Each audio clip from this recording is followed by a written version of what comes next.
Assalamualaikum warahmatullahi wabarakatuh. SDIT Mutiara Cendikia, salam soleh, mandiri, cerdas. Apa kabarnya anak soleh? Semoga anak soleh sehat selalu ya. Jangan lupa selalu berdoa agar selalu diberikan kesehatan. Berikut doanya, silakan dibaca ya. Sebelum kita memulai pelajaran hari ini, marilah kita mengucapkan lafaz basmalah. Bismillahirrahmanirrahim. Hari ini kita akan belajar tema 2, rukun dalam perbedaan.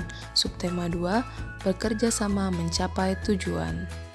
Adapun tujuan pembelajaran hari ini, yang pertama, peserta didik mampu melengkapi peta pikiran menggunakan kalimat efektif. Dan yang kedua, peserta didik mampu menyebutkan cara hewan beradaptasi terhadap kondisi lingkungan yang berbeda dan melindungi diri dari pemangsa. Melengkapi peta pikiran menggunakan kalimat efektif. Apa sih kalimat efektif? Menurut Nasution Rohmadi dan Wahyudi tahun 2009, kalimat efektif dipahami sebagai kalimat yang dapat menyampaikan informasi dan informasi tersebut mudah dipahami oleh pembaca. Dan menurut Arif HP tahun 2013, kalimat efektif dipahami sebagai sebuah kalimat yang dapat membantu menjelaskan sesuatu persoalan secara lebih singkat, jelas, padat, dan mudah dimengerti serta diartikan. Berikut contoh paragraf pada buku Bupena 6A halaman 110. Silakan dibaca dulu ya. Ini adalah peta pikiran menggunakan kalimat efektif. Judulnya, Usaha Rakyat Ambarawa dalam Mempertahankan Kemerdekaan atau Pertempuran Ambarawa. Apa? Perang Ambarawa. Siapa? Tentara Keamanan Rakyat dan Sekutu. Kapan? Ketika sekutu tidak menepati janjinya. Di mana? Di kota Ambarawa. Mengapa?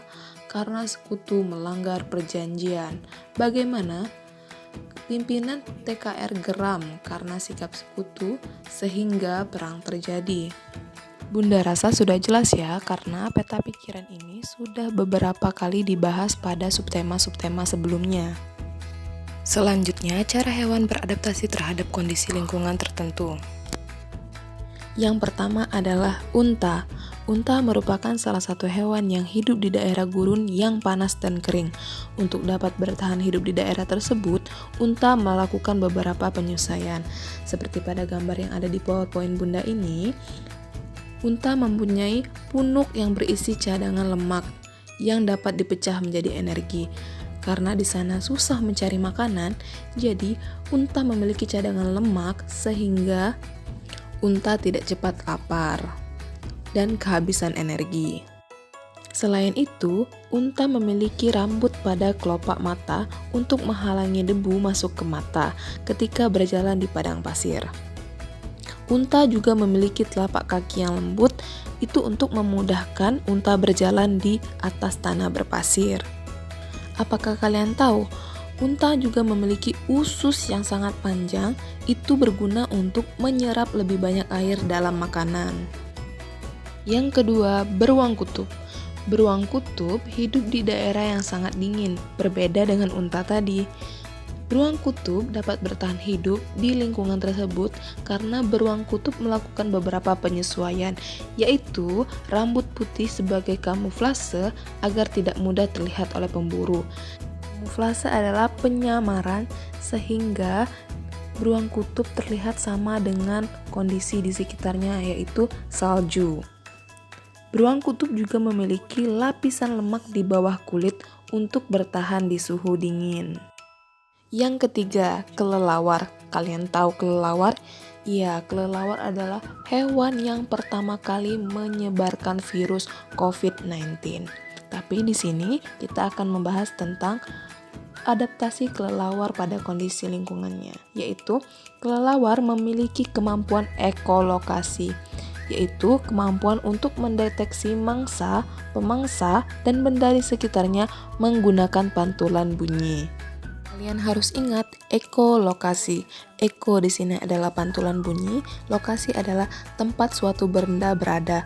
Jadi, ekolokasi adalah pantulan bunyi yang digunakan untuk mendeteksi tempat beradanya suatu benda. Yang keempat, burung hantu. Kalian pernah melihat mata burung hantu?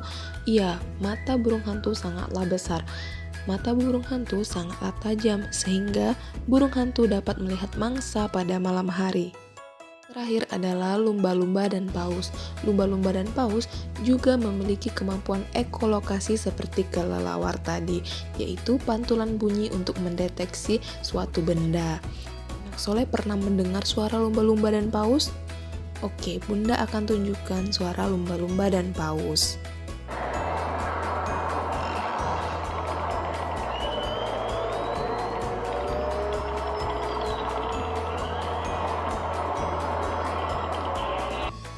Selanjutnya, cara hewan beradaptasi melindungi diri dari pemangsa.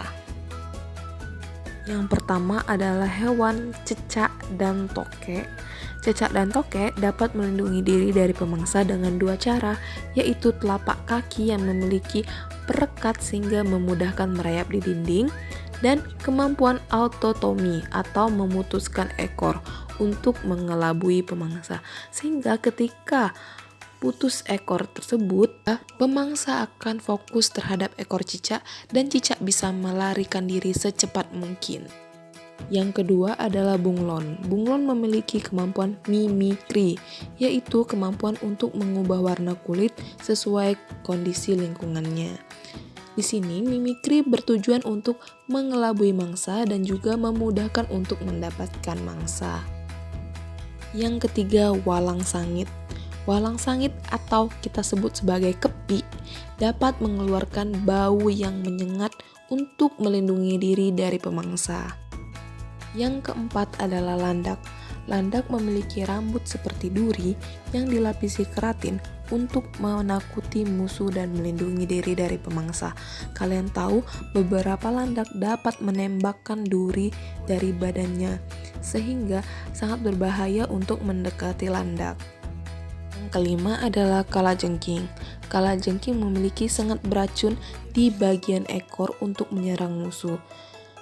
Selain mempunyai ekor yang beracun, kalajengking juga memiliki capit yang tajam.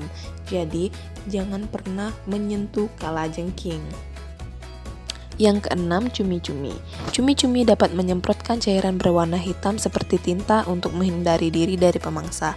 Cumi-cumi ketika berada di posisi terancam, dia akan langsung menyemprotkan tinta tersebut sehingga pemangsa tidak bisa melihat cumi-cumi dan cumi-cumi dapat kabur.